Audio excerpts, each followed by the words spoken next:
Hello traders, നമ്മുടെ Nifty and bank Nifty അനാലിസിലെ ഏറ്റവും പുതിയൊരു വീഡിയോയിലേക്ക് എല്ലാവർക്കും സ്വാഗതം.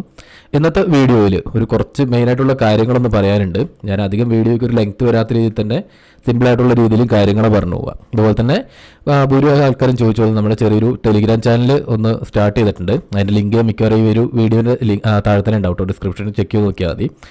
പിന്നെ ഇന്നത്തെ മാർക്കറ്റിലുള്ള ട്രേഡ്സിൻ്റെ ഡീറ്റെയിൽസ് എല്ലാം ഇന്ന് നമ്മൾ ലൈവിലുണ്ടായിരുന്നു. അപ്പോൾ അതിനകത്ത് കിട്ടിയിട്ടുണ്ടായിരുന്ന ട്രേഡിൻ്റെ എല്ലാ കാര്യങ്ങളും അതിനകത്ത് പറഞ്ഞു പോയിട്ടുണ്ട്. ജസ്റ്റ് അതൊന്ന് ചെക്ക് ചെയ്ത് പോയാലും മതി. ഞാനതിനകത്ത് പറഞ്ഞു പോകുന്ന ഒന്ന് രണ്ട് കാര്യങ്ങളുണ്ട്. പിന്നെ നാളത്തേക്കുള്ള ലെവൽസും പറഞ്ഞുതരാം. ഫസ്റ്റ് തന്നെ നോക്കുവാണെങ്കിൽ ഞാനിതിൻ്റെ മുന്നത്തെ വീഡിയോയിലും പറഞ്ഞു തന്നെയാണ്, മാർക്കറ്റിലെ മെയിനായിട്ടുള്ളൊരു റിവേഴ്സൽ പോയിൻറ്റ് അല്ലെങ്കിൽ ഒരു സപ്ലൈ ആൻഡ് ഡിമാൻഡ് സോണിൻ്റെ കാര്യം പറഞ്ഞിട്ടുണ്ടായിരുന്നു. ഇന്നത്തെ ലാസ്റ്റ് വീഡിയോയിലാണ് ഞാൻ പറഞ്ഞത് മാർക്കറ്റ് ഈ ഒരു പോയിന്റ് ബ്രേക്ക് ചെയ്തിട്ടുണ്ടെങ്കിലും ഡൗൺ സൈഡിലേക്ക് അഗ്രസീവ് ആവാനും പാടില്ല എന്നും പറഞ്ഞിട്ടുണ്ടായിരുന്നു. കാരണം മാർക്കറ്റ് നല്ല രീതിയിൽ തന്നെ ബുള്ളിഷിലാന്ന് പറഞ്ഞിട്ട് അതേ രീതിയിൽ മാർക്കറ്റിൽ ഇപ്പോൾ നമ്മളെ ട്രാപ്പാക്കുന്ന രീതി ഉണ്ടല്ലോ. ഇപ്പോൾ നമ്മൾ മിക്ക പോയിന്റിലും പോയി ട്രേഡ് എടുക്കുമ്പോൾ നമ്മൾ ട്രാപ്പാവുന്നൊരു കാര്യമുണ്ട്. അതിനെപ്പറ്റി ജസ്റ്റ് ഒന്ന് പറഞ്ഞുതരാം. ഇപ്പോൾ ഞാൻ ലാസ്റ്റ് വീഡിയോയിൽ പറഞ്ഞിട്ടുണ്ടായിരുന്ന സെയിം പോയിന്റ് തന്നെയാണ്. ഈ ഒരു റെസിസ്റ്റൻസ് ഇപ്പോൾ സപ്പോർട്ടായിട്ട് ആക്ട് ചെയ്യുന്നുണ്ട്. പിന്നെ മാർക്കറ്റിലെ മെയിനായിട്ടുള്ള സപ്പോർട്ട് പോയിന്റ് ആയിരുന്നു ഞാൻ പറഞ്ഞിട്ടുണ്ടായിരുന്നു. ഇതേ കാര്യങ്ങൾ ഒരു 3 മിനിറ്റിലേക്ക് ഒന്ന് നോക്കി. ഇപ്പോൾ ഹയർ ടൈം ഫ്രെയിമിൽ നോക്കുന്നതിൻ്റെ ഇമ്പോർട്ടൻസ് നിങ്ങൾക്ക് ഇതിനകത്ത് തന്നെ ഏകദേശം കണക്റ്റ് ആവും തോന്നുന്നു. കാരണം ഇത് 3 മിനിറ്റിലേക്ക് ഇപ്പോൾ ഒരു 1 മിനിറ്റിലേക്കൊക്കെ നോക്കുവാണെങ്കിൽ ഇപ്പോൾ ഇതൊരു ബ്രേക്ക് ഔട്ടായിട്ട് നിങ്ങൾക്ക് തോന്നുള്ളൂ. മനസ്സിലായില്ലേ? ഇതിപ്പോൾ എന്നോട് ഇന്ന് പേഴ്സണലി 1-2 പേര് ചോദിച്ചിട്ടുണ്ടായിരുന്നു. പിന്നെ ഞാൻ ഈ സിഗ്നൽസ് അങ്ങനത്തെ രീതിയിലൊന്നല്ല പറയുന്നത്. ഇതൊന്ന് നോക്കിയാൽ മതി. ഇവിടെ നിന്ന് എന്നോട് നമ്മൾ പഠിപ്പിച്ച റീടെസ്റ്റ് സ്ട്രാറ്റജിയിൽ ഇവിടെ നിന്ന് ഒരു റീടെസ്റ്റിൽ പ്ലാൻ ചെയ്താലോ എന്ന് ചോദിച്ചിട്ടായിരുന്നു എന്നോട് ചോദിച്ചിട്ടുണ്ടായിരുന്നത്. അപ്പോൾ എനിക്കിതിൽ പറയാനുണ്ടെന്ന കാര്യം എന്ന് പറയുന്നത്, ഇത് മാർക്കറ്റ് ലിക്വിഡിറ്റി എടുക്കുന്ന രീതിയാണ്. ഞാനിത് മുന്നത്തെ വീഡിയോയിലും പറഞ്ഞു, മാർക്കറ്റ് എപ്പോഴും ട്രാപ്പിങ്ങിൽ മാത്രമാണ് വർക്കാവുന്നത്. സെയിം കാര്യങ്ങൾ പറയുന്നത് 50 മിനിറ്റിലെ സോണല്ലേ. ഇത് 50 മിനിറ്റിൽ നമ്മൾ പറഞ്ഞു തരുന്നത് ആ ഒരു സോണായിരുന്നു. ഇവിടേക്ക് നോക്കിക്കഴിഞ്ഞാൽ നിങ്ങൾക്ക് കറക്റ്റായിട്ട് ഏകദേശം ഐഡിയ കിട്ടും. നമ്മളിപ്പോൾ ഒരു ബൈ ചെയ്യാൻ പോകാമെന്ന് ഓർത്തോ. നമ്മളിപ്പോൾ ഇവിടെ നിന്ന് ബൈ ചെയ്തിട്ടുണ്ട്. അല്ലെങ്കിൽ ഈ ഒരു സോൺ തന്നെ നിങ്ങളൊന്ന് 50 മിനിറ്റിൽ നോക്കി. ഇത് ജസ്റ്റ് ഒന്ന് 50 മിനിറ്റിലേക്ക് നോക്കി. മാർക്കറ്റിലെ മെയിനായിട്ടുള്ളൊരു പോയിൻ്റ് അല്ലേ ഇത്. മാർക്കറ്റിലെ മെയിനായിട്ടുള്ളൊരു സപ്പോർട്ട് ഏരിയയാണ് ഈ ഒരു പോയിന്റ്. അപ്പോൾ ഇവിടെ നിന്നെല്ലാം ഇന്നൊരു ഗ്യാപ്പ് ഡൗണിൽ ഓപ്പൺ ചെയ്തെങ്കിലും അല്ലെങ്കിൽ ഈ ഒരു പോയിന്റ് തന്നെ നല്ലൊരു സപ്പോർട്ട് ഏരിയ ആയതുകൊണ്ട് തന്നെ ഇവിടെ നിന്നെല്ലാം മേടിക്കാൻ നിൽക്കുന്നവരുടെ സ്റ്റോപ്പ് ലോസ് ഓൾറെഡി പ്ലാൻ ചെയ്തിട്ടുള്ള ഓർഡേഴ്സ് കൂടെ ഉണ്ടാവും. അല്ലെങ്കിൽ മാർക്കറ്റിൽ കൂടുതൽ ലിക്വിഡിറ്റി ഉണ്ടാകുന്ന ഏരിയ ആയിരിക്കും ഈ ഒരു പോയിന്റ്. മുന്നത്തെ വീഡിയോയിൽ ഞാൻ പറഞ്ഞിട്ടുണ്ട്. കാരണം മാർക്കറ്റ് ഒരുപാട് തവണ സപ്പോർട്ട് എടുത്തൊരു പോയിന്റാണ്. അപ്പോൾ ഇതിൽ മാർക്കറ്റിൽ നല്ല രീതിയിൽ ഇമ്പോർട്ടൻസ് കൊടുക്കണം. അപ്പോൾ ഇതിന് താഴെ നല്ല രീതിയിൽ ലിക്വിഡിറ്റി ഉണ്ടാവും, കൂടുതൽ സ്റ്റോപ്പ് ലോസ് ഓർഡേഴ്സ് ഉണ്ടാവും. മാർക്കറ്റ് ആ ഒരു ഓർഡേഴ്സ് എടുത്തിട്ടായിരിക്കും എപ്പോഴും മൂവ് ചെയ്യുന്നത്. ഇപ്പോൾ ഈ സപ്ലൈ സോണിൻ്റെ കാര്യം മുകളിലെ കാര്യം പറയുകയാണെങ്കിലും നമ്മളിതിന് മുന്നേ പറഞ്ഞിട്ടുണ്ടായിരുന്നു, ഇങ്ങനെ ലിക്വിഡിറ്റി എടുക്കുമ്പോഴേക്കും മാർക്കറ്റിൽ നല്ലൊരു മൊമെൻറ്റവും കാണാൻ പറ്റുന്നത്. ഇന്നത്തെ മാർക്കറ്റിലും അതേ കാര്യം തന്നെയല്ലേ. ഇതിപ്പോൾ നോക്കുകയാണെങ്കിൽ ഒരു ബ്രേക്ക് ഔട്ടും നമുക്ക് പ്ലാൻ ചെയ്യാൻ പറ്റുമോ? മാർക്കറ്റ് നല്ല രീതിയിൽ നിൽക്കുന്ന മാർക്കറ്റിൽ ഇതൊരു ലിക്വിഡിറ്റി എടുക്കാനുള്ളൊരു സാധ്യതയെന്ന് മാത്രം മനസ്സിലാക്കിയാൽ മതി. കാരണം മാർക്കറ്റ് ഇത്രയും ഗ്യാപ്പ് ഡൗണിലാണെങ്കിലും ഗ്യാപ്പ് ഡൗൺ ആയിട്ട് ഓപ്പൺ ചെയ്തെങ്കിലും ഇവിടെ നിന്ന് റിവേഴ്സ് ആവാനുള്ള സാധ്യത എന്ന് പറയുന്നത് ഈ പോയിന്റ് ബ്രേക്ക് ചെയ്തു. ഇവിടെ നിന്നൊക്കെ ബ്രേക്ക് ഔട്ട് എന്നൊക്കെ ഡയറക്റ്റായിട്ട് ഡൗൺ സൈഡിലേക്ക് പ്ലാൻ ചെയ്യുകയാണെങ്കിലും ട്രാപ്പ് ആവാനുള്ള സാധ്യത കൂടുതലായിരിക്കും. കാരണം മാർക്കറ്റിന് അപ്പ് സൈഡിലേക്ക് പുഷ് ചെയ്യുകയാണെങ്കിൽ ലിക്വിഡിറ്റി എടുക്കാൻ പറ്റിയ കൂടുതൽ ലിക്വിഡിറ്റി ഉണ്ടാകുന്ന ഏരിയ ആയിരിക്കും ഈ ഒരു റേഞ്ച്. കാരണം ഇതിൻ്റെ താഴെ എല്ലാ സ്റ്റോപ്പ് ലോസ് ഓർഡേഴ്സ് ഉണ്ടാവും. ഇപ്പോൾ ഇൻസ്റ്റിറ്റ്യൂഷൻസിനൊക്കെ നോക്കുകയാണെങ്കിലും ഇല്ല ലോജിക്കലി നോക്കിയാൽ മതി. ഞാനൊരു 1000 ക്വാണ്ടിറ്റി ഇവിടെ നിന്ന് ബൈ ചെയ്യാൻ നിൽക്കുക. 1000 അല്ല, ഞാനൊരു ഹ്യൂജ് ക്വാണ്ടിറ്റി മേടിക്കാൻ നിൽക്കുന്ന ഒരാളാണ്. ഞാൻ ഇവിടെ നിന്നൊക്കെ പോയിട്ട് ഇങ്ങനത്തെ ഓരോരോ പോയിന്റിലും പോയിട്ട് ആ ഒരു എൻ്റെ ഓർഡർ മൊത്തം പ്ലേസ് ചെയ്യാൻ നിന്ന് കഴിഞ്ഞാൽ കറക്റ്റായിട്ട് അത് കിട്ടണമെന്നില്ല. ഹ്യൂജ് ക്വാണ്ടിറ്റി ഉള്ള ആളുടെ കാര്യമാണ് കേട്ടോ പറയുന്നത്. അതുപോലെ ഒരു ലോജിക്കലി മനസ്സിലാക്കിയാൽ മതി. എനിക്ക് ഹ്യൂജ് ക്വാണ്ടിറ്റിയാണ് മേടിക്കാനുള്ളതെന്നുണ്ടെങ്കിൽ ഹ്യൂജ് ക്വാണ്ടിറ്റി എനിക്ക് ബൈ ചെയ്യണം. എനിക്കൊരു ഹ്യൂജ് ക്വാണ്ടിറ്റി ഇവിടെ നിന്ന് ബൈ ചെയ്യാൻ നിൽക്കുന്നുണ്ടെങ്കിൽ എനിക്ക് ഇവിടെ ഒന്ന് പോയി കഴിഞ്ഞാൽ എല്ലാ പോയിന്റിലും ആ ഒരു ഓർഡർ കറക്റ്റായിട്ട് എക്സിക്യൂട്ട് ആവണമെന്നില്ല. അതേ കാര്യങ്ങൾ നോക്കുകയാണെങ്കിൽ ഇപ്പോൾ ഇതൊരു മെയിനായിട്ടുള്ള 50 മിനിറ്റിലെ ഒരു ഡിമാൻഡ് സോൺ അല്ലേ. അപ്പോൾ എല്ലാവരും സെൻറ്റിമെൻറ്റ് എന്താ, മാർക്കറ്റ് ഇവിടെ നിന്ന് മുകളിലോട്ട് പോകുന്നതായിരിക്കും. ഇവിടെ നിന്ന് സെല്ലേഴ്സ് ഡൗൺ സൈഡിലേക്ക് പ്ലാൻ ചെയ്യുന്നവരുണ്ടാവും. മെയിനായിട്ടുള്ള ലിക്വിഡിറ്റി ഏരിയ ആയിരിക്കും ഈ ഒരു പോയിന്റ്. അപ്പോൾ ഇതൊരു ബ്രേക്ക് ഔട്ട് എന്ന് കാണിച്ചാലും ഇതൊരു ലിക്വിഡിറ്റി ആയിരിക്കും, ലിക്വിഡിറ്റി ക്രിയേറ്റ് ആവുന്നുണ്ടാവും. അതുപോലെ തന്നെ ഇതിന് താഴെ എല്ലാം ലിക്വിഡിറ്റി ഉണ്ടാവും. ആ ഒരു ലിക്വിഡിറ്റി എല്ലാം കളക്ട് ചെയ്തതിന് ശേഷം ഇപ്പോൾ ഹ്യൂജ് ബൈ ഓർഡറൊക്കെ ഒന്ന് എക്സിക്യൂട്ട് ആയതിന് ശേഷമായിരിക്കും ഇതുപോലത്തെ ഒരു മൊമെൻറ്റം വരുന്നത്. അല്ലെങ്കിൽ ഹ്യൂജ് ലിക്വിഡിറ്റി കളക്ട് ചെയ്തതിന് ശേഷമായിരിക്കും ഇങ്ങനത്തെ ഒരു മൊമെൻറ്റം കാണാൻ പറ്റുന്നത്. അത് ലോജിക്കലി ഒന്ന് നോക്കിയായിരുന്നു. ഇപ്പോൾ നമുക്കാണെങ്കിൽ ഞാൻ ഒരുപാട് കാര്യങ്ങൾ പറയുന്നുണ്ട്. ഇപ്പോൾ ട്രെൻഡ് ലൈൻ ട്രാപ്പ് ആണെങ്കിലും ഇത്രയേ ഉള്ളൂ. മാർക്കറ്റ് അപ്പ് സൈഡിലേക്ക് ഇങ്ങനെ പുഷ് ചെയ്തുകൊണ്ടിരിക്കുന്ന മാർക്കറ്റ് ലിക്വിഡിറ്റി കളക്ട് ചെയ്യുകയാണെങ്കിൽ ഒന്ന് ഡൗൺ സൈഡിലേക്ക് ഇറങ്ങിക്കഴിഞ്ഞാൽ സ്റ്റോപ്പ് ലോസ് ഓർഡേഴ്സ് ഫുൾ ഇവിടെ നിന്ന് കിട്ടും, കളക്ട് ചെയ്ത് കിട്ടും. അതിന് ശേഷമായിരിക്കും മാർക്കറ്റ് മൂവ് ചെയ്യുന്നത്. മാർക്കറ്റ് എപ്പോഴും അങ്ങനെ ലിക്വിഡിറ്റി കളക്ട് ചെയ്തേ മൂവ് ചെയ്യുള്ളൂ. മനസ്സിലാവുന്നുണ്ടോ? ആ ഒരു രീതിയിൽ തന്നെയാണ് ആ ലിക്വിഡിറ്റി കളക്ട് ചെയ്ത് ഈ ഒരു പോയിന്റിലാണ് മൊമെൻറ്റോ ഒന്നുണ്ടായിരുന്നത്. മെയിനായിട്ട് ഞാൻ രണ്ട് കാര്യങ്ങളാണ് പറയുന്നത്. ഒന്ന് 50 മിനിറ്റ് ലിങ്ക് ഹയർ ടൈം ഫ്രെയിമിൽ നോക്കുവാണെങ്കിൽ നല്ലൊരു ട്രാപ്പ് നമുക്ക് കിട്ടും, ട്രാപ്പ് കാണാൻ പറ്റും. ട്രാപ്പ് കിട്ടിക്കഴിഞ്ഞാൽ എന്താ, ട്രാപ്പിൽ നല്ല മൊമെൻറ്റോ ഉണ്ടാവും. ഇപ്പോൾ എല്ലാ പോയിന്റിലും നോക്കി, ഓരോരോ പോയിന്റിലും നോക്കിയാലും മതി. മൊമെൻറ്റം വന്നിട്ടുള്ളത് ഈ ഒരു പോയിന്റിൽ നിന്നാണ് മൊമെൻറ്റം സ്റ്റാർട്ട് ചെയ്തത്. അതിനുശേഷം നോക്കുകയാണെങ്കിലും മൊമെൻറ്റം ഉണ്ട്. പിന്നെ മൊമെൻറ്റം ചെറുതായിട്ടൊന്ന് വീക്കായി പോകുന്ന കാണുന്നുണ്ട്. ഈ ഒരു ലെവലിലേക്ക് എത്തിയപ്പോഴാണ് നമുക്ക് ആ മൊമെൻറ്റവും കാണാൻ പറ്റിയത്. കാരണം ഒരു ട്രാപ്പ് നടന്നിട്ടുണ്ട്, അതുപോലെ തന്നെ നല്ലൊരു ലിക്വിഡിറ്റി കണക്ഷൻ അവിടെ കിട്ടിയിട്ടുണ്ട്. അതിനുശേഷമാണ് മൊമെൻറ്റം വന്നിട്ടുണ്ടായിരുന്നത്. ഞാൻ ആ ലൈവിലാണെങ്കിലും പറഞ്ഞിട്ടുണ്ടായിരുന്ന കാര്യമായിരുന്നു. കാരണം മാർക്കറ്റ് ഇത്രയും നല്ല ട്രെൻഡിങ്ങിലാണ് കയറി എത്തിയേക്കുന്നത്. ഇവിടെ നോക്കിയാൽ മതി, ഏകദേശം ഇത്രയും പോയിന്റ് ഒരു 1 ഡയറക്ഷൻ പുഷ് തന്നു. അതിനുശേഷവും ഇതേ ട്രെൻഡിങ് തന്നെ പിന്നെയും കാണുന്ന വാശി പിടിച്ച കാര്യമില്ലല്ലോ.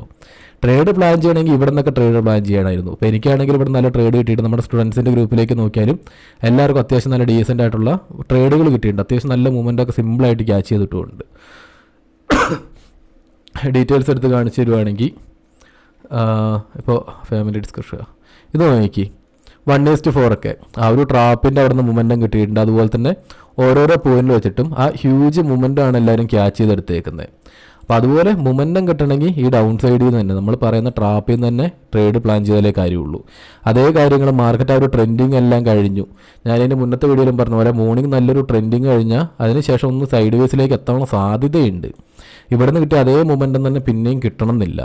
അതേ കാര്യങ്ങൾ തന്നെയല്ലേ. ഈ ചാർട്ടിലേക്ക് ജസ്റ്റ് ഒന്ന് നോക്കിയാൽ മതി, ഈ ഒരു ചാർട്ടിലേക്ക് ജസ്റ്റ് നോക്കിയാൽ മതി.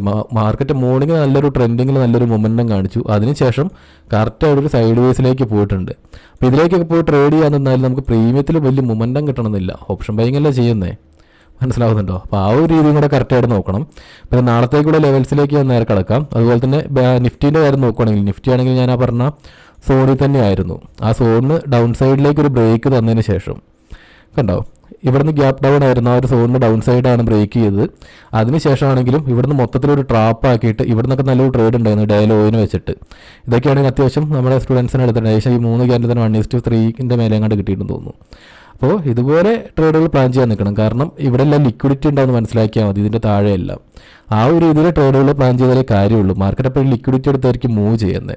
നിഫ്റ്റിയിൽ നോക്കുകയാണെങ്കിൽ ഒരുപാട് ട്രേഡ് ഉണ്ടായിരുന്നു. ആ ലൈവിലേക്ക് ജസ്റ്റ് ഒന്ന് കയറി നോക്കിയാൽ മതി. അതിനുശേഷം പിന്നെ നോക്കുകയാണെങ്കിലും ഏകദേശം ഈ ഒരു റേഞ്ചിൽ തന്നെയായിരുന്നു മാർക്കറ്റ്. അതിനുശേഷം മോർണിംഗ് ടൈമിൽ നല്ല ട്രേഡ് ഉണ്ടായിരുന്നു. അതിനുശേഷം നല്ലൊരു ട്രേഡ് എന്ന് പറയാനായിട്ടൊന്നും ഇല്ലായിരുന്നു. പിന്നെ ഇതാണ് ഞാൻ പറയുന്നത്, മാർക്കറ്റിലെ ലിക്വിഡിറ്റിനെ പറ്റി കറക്റ്റായിട്ടൊന്ന് മനസ്സിലാക്കിയിരിക്കണം. ബ്രേക്ക് ഔട്ട് എന്ന് പറഞ്ഞ് ഇതിന് മുന്നത്തെ വീഡിയോയിൽ ഞാൻ പറഞ്ഞ കാര്യം തന്നെയാണ്. ഇതെല്ലാം ഒന്ന് ബ്രേക്ക് ചെയ്യുമെന്ന് പറഞ്ഞിട്ട് ഡൗൺ സൈഡിലേക്ക് അഗ്രസീവ് ആവാൻ പാടില്ല എന്ന് ഞാൻ പറഞ്ഞിട്ടുണ്ടായിരുന്നു. കാരണം ഇത് തന്നെയാണ്, മാർക്കറ്റ് നല്ല രീതിയിൽ ബുള്ളിഷിലാണ് നിൽക്കുന്നത്. എപ്പോഴും ട്രാപ്പ് നടത്തി മുകളിലേക്ക് പുഷ് ചെയ്യാനുള്ള സാധ്യതയുള്ളത്.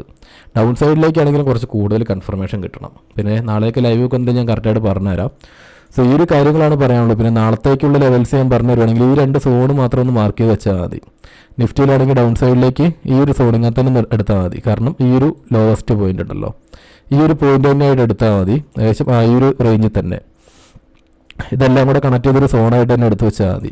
ഇത് ബ്രേക്ക് ചെയ്യുക നാളെയും ഏകദേശം ഈ ഒരു പോയിന്റിലേക്ക് വന്ന് കുറച്ച് നേരം നിന്നതിന് ശേഷം ബ്രേക്ക് ചെയ്യുവാണെങ്കിൽ ഡൗൺ സൈഡിലേക്ക് നോക്കുന്നതിന് വലിയൊരു കുഴപ്പമില്ല. പക്ഷേ ഈ ഒരു പോയിന്റിന് എന്തായാലും ഒന്ന് വാച്ച് ചെയ്യേണ്ടി വരും.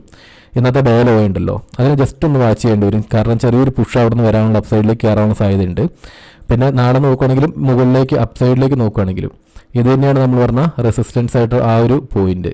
ഇതിനെ ബ്രേക്ക് ചെയ്തെന്ന് പറഞ്ഞാൽ അഗ്രസീവ് ആവാൻ പാടില്ല. ചിലപ്പോൾ അവിടെ നിന്ന് തന്നെ വീണ്ടും ട്രാപ്പാക്കി ഡൗൺ സൈഡിലേക്ക് പുഷ് വരാനുള്ള സാധ്യതയുണ്ട്. മാർക്കറ്റ് നോക്കുകയാണെങ്കിൽ ഇപ്പോൾ ഈ ഒരു ഡിമാൻഡ് സോണിൻ്റെ ഈ ഒരു സപ്ലൈ സോണിനും ഉള്ളിലാണ് നിൽക്കാതെ മനസ്സിലാവുന്നുണ്ട്. അപ്പോൾ ഇവിടെ പോയിട്ട് ഈ ഒരു റേഞ്ചിലേക്കാണ് ഓപ്പൺ ചെയ്യുന്നതെന്നുണ്ടെങ്കിലും അത്രയ്ക്ക് അഗ്രസീവ് ആവാൻ പാടില്ല. മാർക്കറ്റിലെ മൂവ്മെൻറ്റും കാര്യങ്ങളും നോക്കി മാത്രം ട്രേഡുകൾ പ്ലാൻ ചെയ്യുക. പിന്നെ അധികം കാര്യങ്ങൾ പറഞ്ഞു പോയാലും വീഡിയോയ്ക്ക് ഒരുപാട് ലെങ്ത് ആവും. അതുകൊണ്ട് ജസ്റ്റ് പെട്ടെന്ന് പറഞ്ഞു പോവുക. നിഫ്റ്റിയിൽ ഈ ഒരു കാര്യങ്ങളാണ് പറയുന്നത്. ഈ ഒരു 2 പോയിന്റ് മാത്രമാണ് പറയാനുള്ളത്. പിന്നെ നാളെ ലൈവ് ഉണ്ടെങ്കിൽ ബാക്കി അതിനകത്തും കറക്റ്റായിട്ട് ക്ലിയർ ചെയ്യാം. പിന്നെ ബാങ്ക് നിഫ്റ്റീൻ്റെ കാര്യം നോക്കുകയാണെങ്കിലും ബാങ്ക് നിഫ്റ്റി ആണെങ്കിലും ആ ഒരു റേഞ്ചിൽ തന്നെയാണ്. കറക്റ്റായിട്ട് പറയുകയാണെങ്കിൽ ഒരു ഡിമാൻഡ് സോണിൻ്റെയും സപ്ലൈ സോണിൻ്റെയും ഉള്ളിൽ തന്നെയാണ് ഉള്ളത്. മൊമെൻറ്റം സ്റ്റാർട്ട് ചെയ്തിട്ടുണ്ടായിരുന്ന പോയിന്റ് ഇതാണ്. അതിനുശേഷം കറക്റ്റായിട്ട് സൈഡ് വേസ് ഒരു റേഞ്ചിലായിട്ട് മാർക്കറ്റ് നിൽക്കുന്നുണ്ട്. നാളത്തേക്ക് നോക്കുകയാണെങ്കിലും ഈ ഒരു പോയിന്റ് തന്നെ നോക്കിയാൽ മതി. ഈ ഏകദേശം ഒരു ഓൾ ടൈം ഹൈ ഒരു പോയിന്റ് റെസിസ്റ്റൻസ് ആയിട്ട് അതുപോലെ തന്നെ ഒരു ഡിമാൻഡ് സോണായിട്ട് ഈ ഒരു പോയിന്റ് തന്നെ വാച്ച് ചെയ്താൽ മതി. ഇന്നത്തെ ഡേയിലോ ഇവിടെയും ചെറിയൊരു സപ്പോർട്ട് എടുക്കാനുള്ള സാധ്യത ഉണ്ടാവും. അതുപോലെ തന്നെ ഇതാണ് ഇമ്പോർട്ടൻ്റ് ആയിട്ടുള്ള ലെവൽ. ഇവിടേക്ക് ഒരു ഡൗൺ സൈഡിലേക്ക് വരുന്നുണ്ടെങ്കിൽ ഇവിടുന്ന് അപ്പ് സൈഡിലേക്ക് ഒരു ട്രാപ്പ് കിട്ടുന്നുണ്ടോ എന്നും കൂടെ പ്ലാൻ ചെയ്ത് നോക്കണം. പിന്നെ നിഫ്റ്റിയിൽ മെയിനായിട്ട് എടുത്തു പറയേണ്ട ഒരു പോയിന്റാണ്, ജസ്റ്റ് ഒന്ന് വിട്ടുപോയിട്ടുണ്ട്. ഈ ഒരു പോയിന്റ് ഉണ്ടല്ലോ, ഈ ഒരു റീസെൻ്റായിട്ട് ഡൗൺ സൈഡിലേക്ക് ഇട്ടേക്കുന്ന ഈ ഒരു പോയിന്റ് ഇതിനെന്തായാലും ഒന്ന് വാച്ച് ചെയ്തോ. കാരണം ഇവിടേക്ക് ചെറിയൊരു ട്രാപ്പ് കിട്ടാനുള്ള സാധ്യതയുണ്ട് ഡൗൺ സൈഡിലേക്ക്. അപ്പോൾ ഈ ഒരു ലെവലൊക്കെയാണ് പറയാനുള്ളത്. പിന്നെ കൂടുതൽ എന്തെങ്കിലും കൂടുതൽ ഐഡിയാസ് കിട്ടാനായിട്ട് നമ്മുടെ ടെലിഗ്രാം ചാനലിൻ്റെ ലിങ്ക് ഞാൻ താഴെ തന്നെ കൊടുക്കുന്നുണ്ട്, അതിലേക്കൊന്ന് കയറിയാൽ മതി. ലൈവ് മാർക്കറ്റിൽ ഓരോരോ ഇമ്പോർട്ടൻ്റ് ആയിട്ടുള്ള ഡീറ്റെയിൽസ് അതിനകത്ത് തന്നെ ഷെയർ ചെയ്ത് തരുന്നതായിരിക്കും. ഈ ഒരു കാര്യങ്ങളാണ് ഈ ഒരു വീഡിയോയിൽ പറയാനുള്ളത്. എപ്പോഴും മാർക്കറ്റിൽ ലിക്വിഡിറ്റിനെ പറ്റി ഒന്ന് മനസ്സിലാക്കുക. ഒരിക്കലും പോയിട്ട് അഗ്രസീവായിട്ട് ഒരു ലെവൽ ബ്രേക്ക് ചെയ്യുമ്പോഴത്തേക്ക് അത് ബ്രേക്ക് ഔട്ട് എന്ന് പറഞ്ഞിട്ട് ചാടിക്കയറി ട്രേഡ് പ്ലാൻ ചെയ്യാനായിട്ട് നിൽക്കരുത്. അതിൻ്റെ ജസ്റ്റ് ഒരു എക്സാമ്പിളും കൂടെ ഞാൻ ഒന്ന് പറഞ്ഞുതരാം. ഇപ്പോൾ ഈ ഒരു ട്രേഡിൻ്റെ ഡീറ്റെയിൽസ് നോക്കി, ഇത് മാർക്കറ്റ് ഒരു ഇമ്പൾസീവ് മൂവ് അപ്സൈഡിലേക്ക് നടത്തിയിട്ടുണ്ട്, നല്ലൊരു പുഷ് വന്നിട്ടുണ്ട്. അതിനുശേഷം നോക്കുകയാണെങ്കിലും ഇവിടുന്ന് അപ്സൈഡിലേക്കാനുള്ളൊരു ബ്രേക്ക് ഔട്ട് എന്ന രീതിയിൽ മാർക്കറ്റ് ഒരുപാട് ടൈം ഈ ഒരു പോയിന്റ് വന്നതിന് ശേഷം ഒരു ബ്രേക്ക് കിട്ടി. അത് കറക്റ്റായിട്ട് നോക്കുകയാണെങ്കിൽ ഇവിടുന്ന് ഓപ്പോസിറ്റാണ് ട്രേഡ് പ്ലാൻ ചെയ്തേക്കുന്നത്. കാരണം ഇങ്ങനെ നോക്കുമ്പോൾ മാർക്കറ്റിൽ ലിക്വിഡിറ്റി ഉള്ള ഒരു ഏരിയ ആയിരിക്കും ഇതിന് മേലെല്ലാം ലിക്വിഡിറ്റി ഉണ്ടാവും. അപ്പോൾ ആ ഒരു രീതിയിൽ ട്രേഡ് പ്ലാൻ ചെയ്യുകയാണെങ്കിൽ ആ പെട്ടെന്നുള്ള മൂവ്മെൻറ്റും കൂടെ ക്യാച്ച് ചെയ്യാൻ കിട്ടും. മനസ്സിലാവുന്നുണ്ട്? ബ്രേക്ക് ഔട്ടിലും മൂവ്മെൻറ്റും കിട്ടും. അത് റോങ് ആണെന്നല്ല ഞാൻ പറയുന്നത്. അതിന് ഓരോന്നിനും ഓരോ രീതിയുണ്ട്. ഇപ്പോൾ മാർക്കറ്റാണെങ്കിൽ നല്ല രീതിയിൽ ഡൗൺ സൈഡിലേക്കാണ് പുഷ് ചെയ്യുന്നത്. ഇപ്പോൾ ഡൗൺ സൈഡിലേക്ക് പോകുമ്പോൾ അപ്പ് സൈഡിലെ ലിക്വിഡിറ്റി എടുത്തിട്ടായിരിക്കും മാർക്കറ്റ് എപ്പോഴും ഡൗൺ സൈഡിലേക്ക് പുഷ് ചെയ്യുന്നത്. അതൊന്ന് ലോജിക്കലി നോക്കി വെച്ചാൽ മതി. കൂടുതൽ ഡീറ്റെയിൽസ് ഒക്കെ വരുന്ന വീഡിയോസിലൊക്കെ ഡീറ്റെയിൽ പറയാം. സോ ഈ ഒരു വീഡിയോയിൽ ഇത്രയും കാര്യങ്ങളെ പറയാനുള്ളൂ. മസ്റ്റായിട്ട് ആ ചാനൽ, നമ്മുടെ ടെലിഗ്രാം ചാനലിൽ ലിങ്ക് ഒന്നും കൊടുക്കുന്നുണ്ട്, അതിനകത്തേക്ക് ജോയിൻ ചെയ്യുക. അതിനകത്ത് കുറച്ച് ഡീറ്റെയിൽസ് ഒക്കെ ഷെയർ ചെയ്ത് തരുന്നതായിരിക്കും മാർക്കറ്റിലെ മെയിനായിട്ടുള്ള പോയിന്റ്സ് ഒക്കെ. സോ ഈ ഒരു കാര്യങ്ങളാണ് പറയാനുള്ളത്. പിന്നെ അതൊരു സിഗ്നൽ ഗ്രൂപ്പായിട്ടൊന്നും നോക്കരുത് കേട്ടോ. കാരണം നിങ്ങൾക്ക് ഒരു ട്രേഡ് എടുക്കുന്ന ടൈമിൽ കുറച്ചും കൂടെ കൂടുതൽ ഐഡിയ കിട്ടാൻ വേണ്ടിയിട്ട് ആ ചാനലൊന്ന് കയറി നോക്കിയാൽ കുറച്ച് ഐഡിയാസ് കിട്ടും. സോ ആ ഒരു രീതിയിൽ മാത്രം മനസ്സിലാക്കുക. പിന്നെ ഇന്നത്തെ വീഡിയോയിൽ ഇത്രയും കാര്യങ്ങളാണ് പറയാനുള്ളത്. പിന്നെ ട്രേഡിംഗ് ഇതുവരെയും സ്റ്റാർട്ട് ചെയ്യാത്തവരാണെങ്കിൽ അപ്പ് സ്റ്റോക്സിൽ അക്കൗണ്ട് എടുക്കാനുള്ള ലിങ്കും കൂടെ ഞാൻ വീഡിയോയുടെ താഴെ തന്നെ കൊടുത്തിട്ടുണ്ട്. സോ ഈ ഒരു വീഡിയോ നിർത്തിയിട്ട് നെക്സ്റ്റ് ഒരു വീഡിയോ നമുക്ക് വീണ്ടും കാണാം കേട്ടോ.